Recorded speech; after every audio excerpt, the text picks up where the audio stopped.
Hello everyone and welcome back to another Ninjago City update. First thing I'm going to do is pull this whole layout away from the wall so I have access all around. Need to do a little bit of dusting to get it ready for camera. And you're noticing, probably if you watched my last update video, that there should be a temple sitting on this rock structure. Well, being that this is the door that I come in and out of every day into this workshop, yeah, one day I just knocked it over, toppled it, and this is where it sits right now. So I'm going to have to build this back and maybe make it a little more sturdy.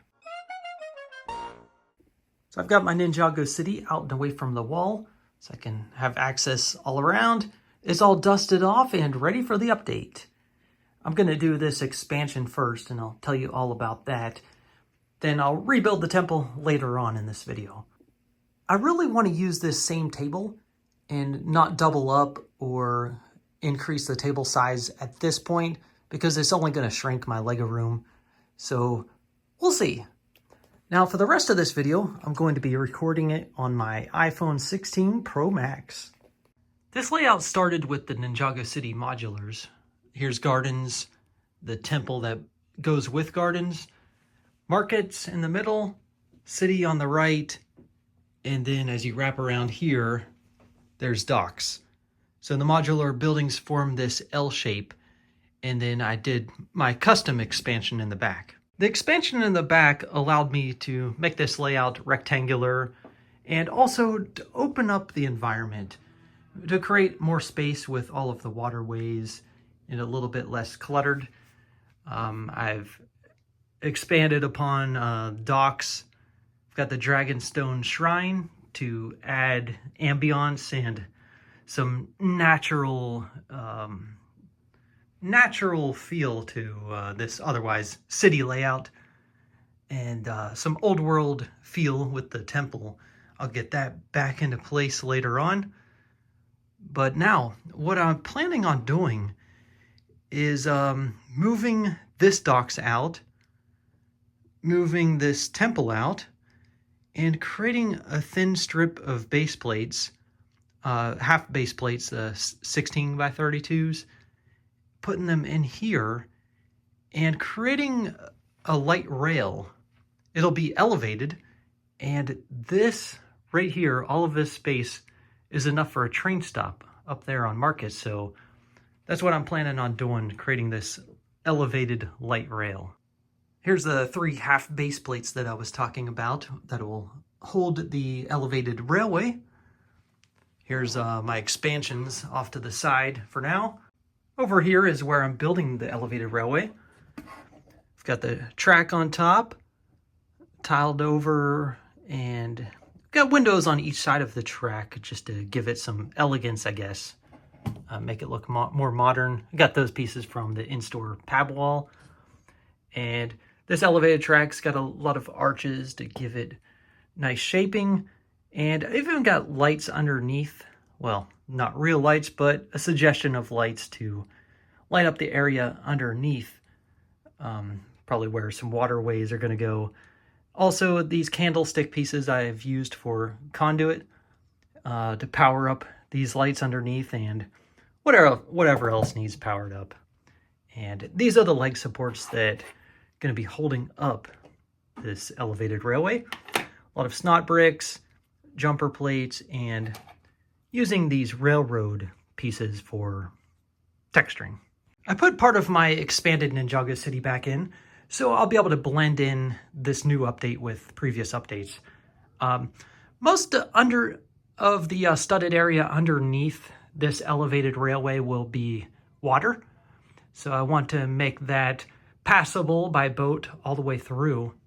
So I used to have a bridge connecting, well, just a wood plank connecting the dock to Markets. That's going to change. I'm going to put a bridge over here, over to Markets. And then there's going to be another bridge right here so that people can get to Zane's Memorial and to the temple that's going to be to the left of it.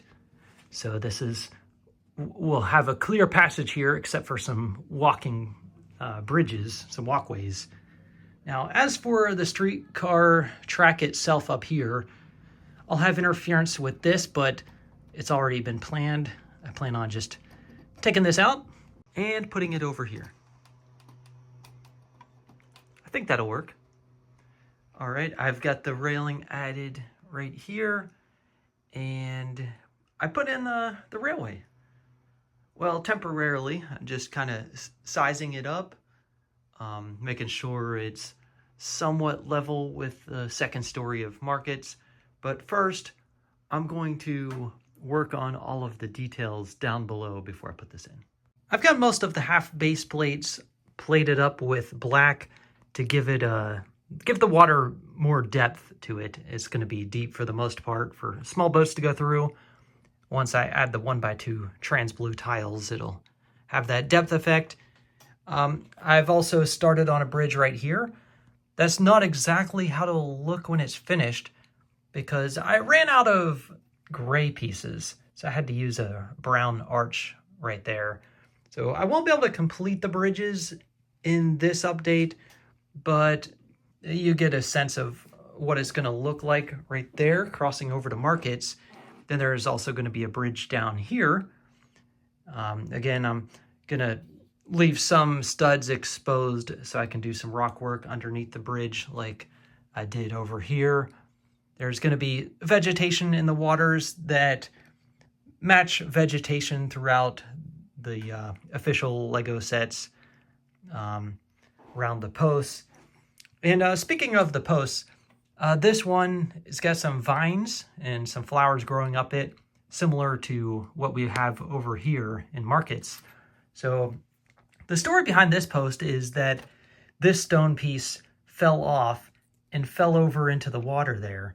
And that's what that gray plate represents, just a fallen stone and some algae sticking to it. So once I put the water tiles over top of it, it'll look like it's submerged in water. And of course, we gotta have some frogs.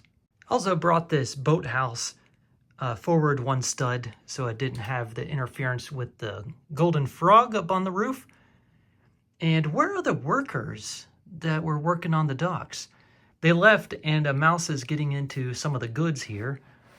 Well, if you take a look back here, oh, they're actually sitting on that ledge right there. So they've got a little bit more space back here now that I've moved that boathouse up. Looks like they hid some maybe apple cider back there. They're snacking on some bread, croissants.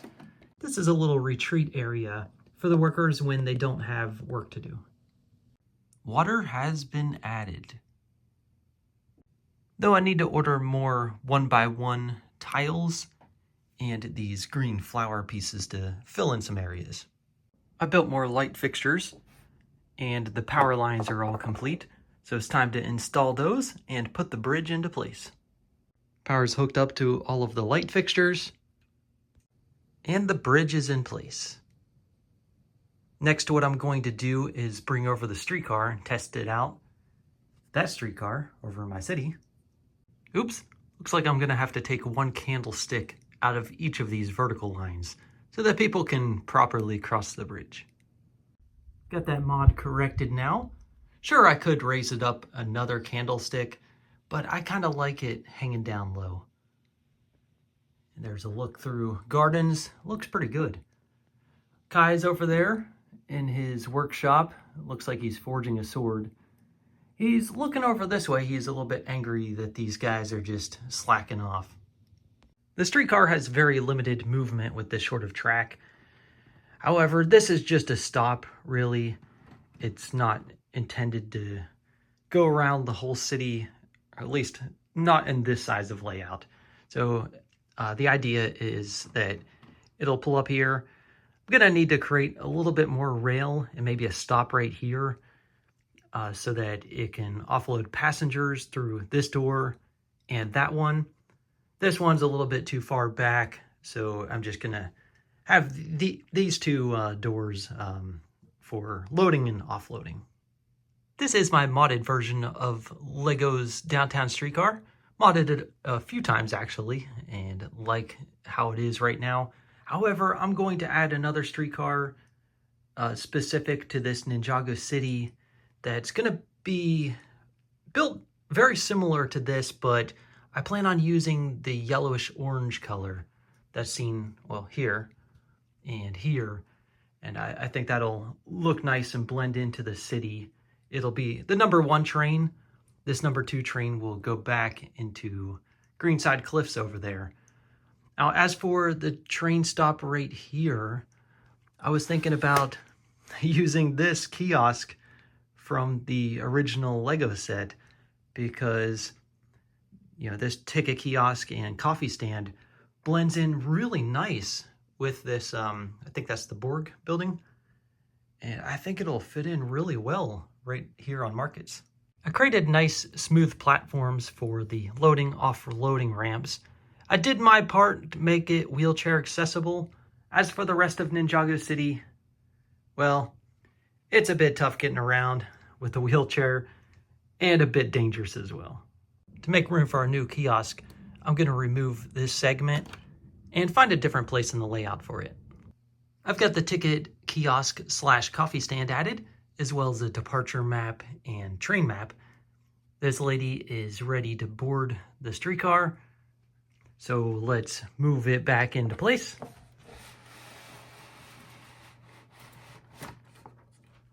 There we go.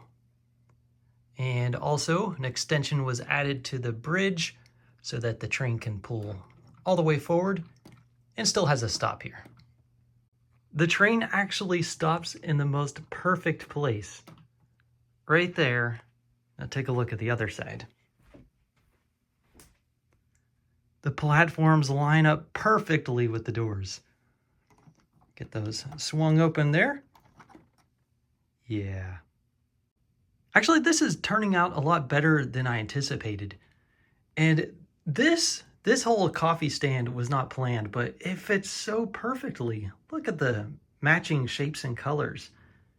I will move it up 1 stud so the worker can enter and exit as she pleases, not just have to jump off onto this incline. There we go. I think that makes more sense. Coming back to the front, here's what it looks like with this docks expansion added back in. Zane's Memorial. I think it's looking good. I can't wait to make another modded streetcar, this time in the yellowish orange color, so I can put this back into Greenside Cliffs. Now, to add the rest of my Ninjago City right here, I'm going to need a different table, right?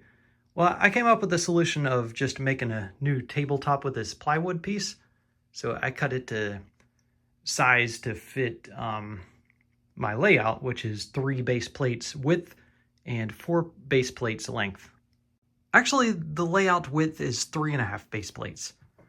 There's an extra half base plate of space right here next to the original docks. Let me know in the comments what I should put there.